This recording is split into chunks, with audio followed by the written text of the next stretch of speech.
spotlight on the Normandy fighting has moved eastward.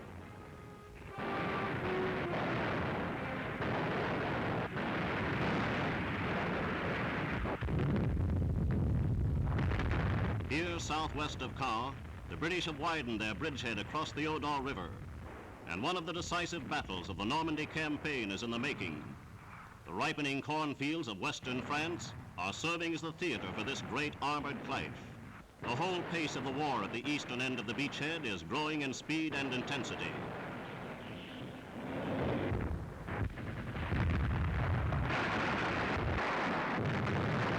It is here the enemy has massed his panzer forces. Rommel, the defeated Nazi from Africa and Sicily, has thrown the elements of 7 armored divisions into the battle. But so far, these forces have been committed to the battle piecemeal, and he has nothing to show for his repeated counterattacks but dead tanks and dead defenders. Rommel is now face to face with his old desert foe, General Montgomery, and it's expected the Nazis' defeat in the desert will find its counterpart here in France.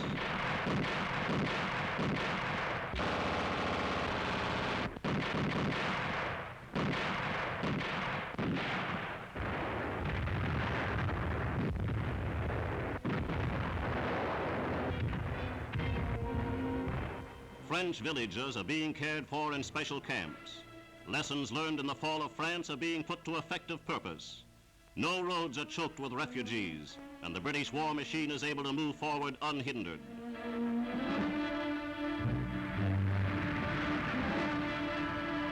The swelling hordes of Nazi prisoners afford new proof of the growing vulnerability of Hitler's military machine. Youngsters 15 and 16 years of age are commonplace in this sector. Over the rich soil of Normandy, Montgomery's infantry probed new salients and consolidated its bridgehead. The wedge across the Odon River is posing an ever-increasing threat to the town of Caen. That rail and road junction is one of the most important enemy bastions in Normandy. It is being defended with determination.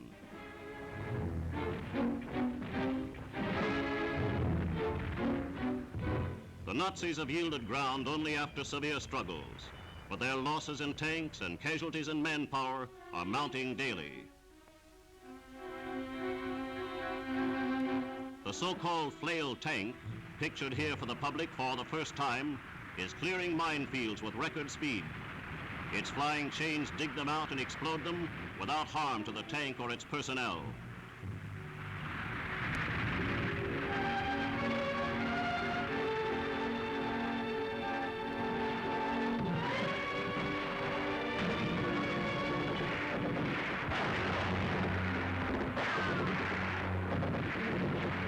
The Allied pressure in Normandy is gathering increasing force.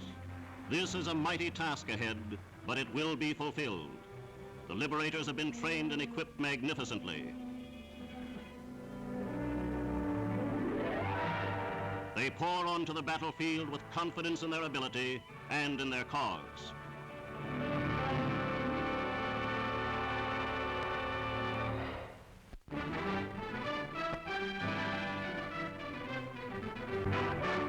The speed with which the American army captured Cherbourg surprised even the most optimistic military observers.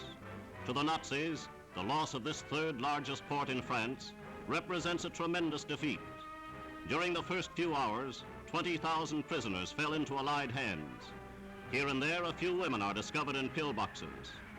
Well over 40,000 Nazi prisoners have been taken in the Normandy fighting, and the count is far from complete. The defeat at Cherbourg is a shattering blow to Germany and her satellites. The Nazis have grown accustomed to defeat in Russia, but here is defeat in the West, where the enemy promised he was unassailable. And Cherbourg is only a harbinger of things to come. Its fall has shattered the last faint hope of a Nazi victory. The rapid American victory at Cherbourg was due in a large part to the splendid British support at the eastern end of the Normandy front. Sterling bombers dropped supplies to the 6th Airborne Division. These British airborne fighters have operated brilliantly.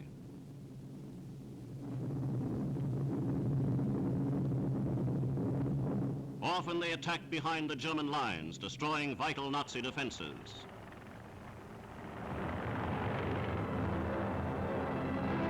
Supplies are swept up and put to immediate use.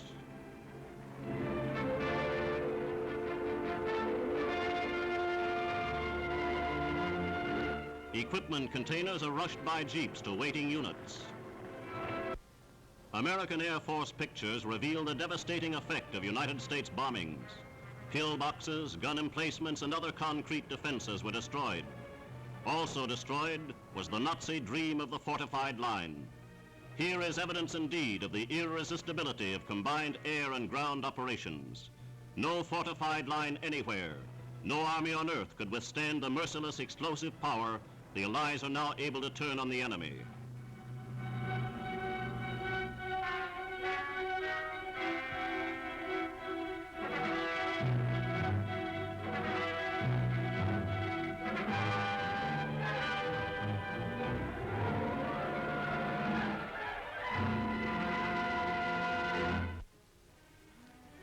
The United States 9th Air Force immobilized many of Hitler's launching platforms for flying bombs. Southern England is thankful indeed that these sites fell to the Americans before they were put to use. One enormous installation has a main ramp 750 feet long and 70 feet wide. Reinforced concrete 50 feet thick would have required powerful Allied bombing attacks. It was not yet completed when the Germans were driven out. The Germans boasted that this giant launching platform was intended for flying bombs directed against America. Be that as it may, it is obvious the psychology of the United Nations is far beyond Nazi understanding. The German High Command entertained the serious conviction that the flying bomb would force the Allies to pull their aerial punches. How ludicrous this conviction must seem to the Germans now as the Allied offensive on continental Europe gains momentum.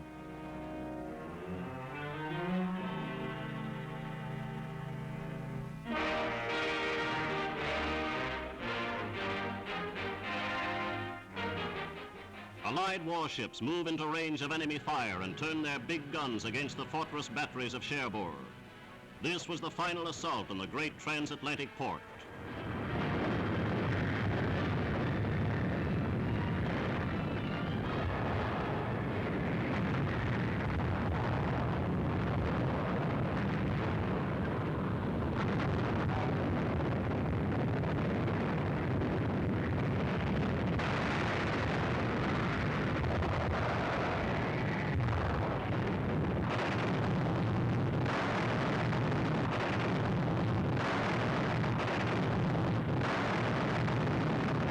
Inside Cherbourg, General von Schlieben had ordered his men to resist to the death. Typically, these orders were issued from the safety of a dugout 30 feet below the ground.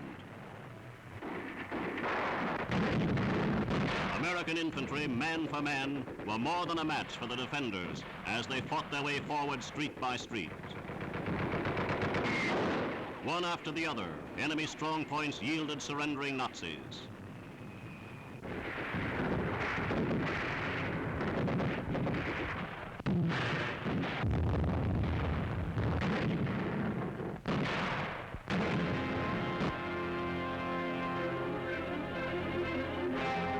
Here are Hitler's military bullies in their hour of utter defeat.